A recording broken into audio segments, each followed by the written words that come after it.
il faut que nous comprenions que l'apôtre Paul, il n'était jamais, en fait, il n'était pas le fondateur de l'Église des Roms. L'Église des Roms, elle a probablement commencé avec la diaspora ou avec la dispersion de plusieurs juifs qui étaient convertis au christianisme ou de non-juifs aussi qui commençaient à se convertir au christianisme. Et donc, l'Église des Roms n'était pas une seule église, mais c'était plusieurs églises. Probablement, l'église des Roms était plusieurs églises des maisons. Voilà, donc c'était. Et l'apôtre Paul, il connaissait qu'il y avait cette église-là. Rome, c'était la capitale de l'Empire romain. C'est pour ça que ça s'appelle l'Empire romain. Et plusieurs personnes allaient à Rome pour le travail, pour l'opportunité, pour gagner la vie, en fait. Et donc, c'est-à-dire que Rome était un endroit que plusieurs aussi chrétiens allaient. Donc, c'est-à-dire que des fois, les gens, par exemple, étaient à Jérusalem, ils s'est convertissaient à Jérusalem, peut-être dans la prédication que Pierre a fait dans la jour de Pentecôte. Autres chrétiens dans le monde entier écoutaient la parole de Dieu et s'y convertissaient. Et après, ces gens qui étaient convertis allaient à Rome voilà, pour plusieurs raisons. Et Auge habitait déjà à Rome. Et donc, là, il s'est constitué, il commençait à constituer la communauté.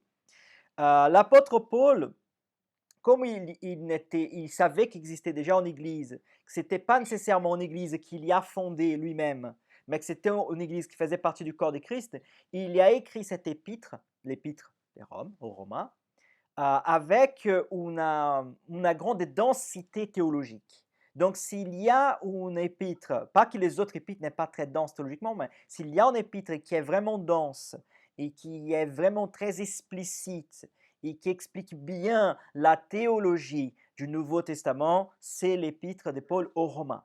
Pourquoi? Parce que Paul, il voulait se faire connaître et il voulait passer son identité théologique à l'Église des Roms afin qu'il puisse aller à Rome et dès Rome, il puisse continuer à aller plus loin en Espagne pour prêcher et annoncer l'Évangile.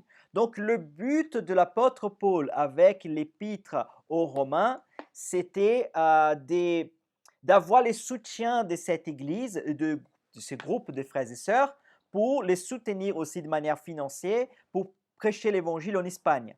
Pensons qu'à cette époque-là, ils n'avaient pas la banque comme nous avons aujourd'hui. Ils n'avaient pas voilà, un système, tu vois, de transferts qui en a la facilité. Donc, il fallait quelqu'un qui prenait l'argent, qui amenait, qui...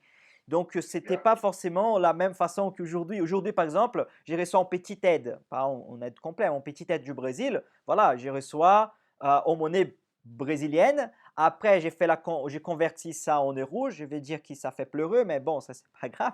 Du coup, mais en tout cas, aujourd'hui, la technologie nous permet certaines choses. À cette époque-là, ça n'existait pas.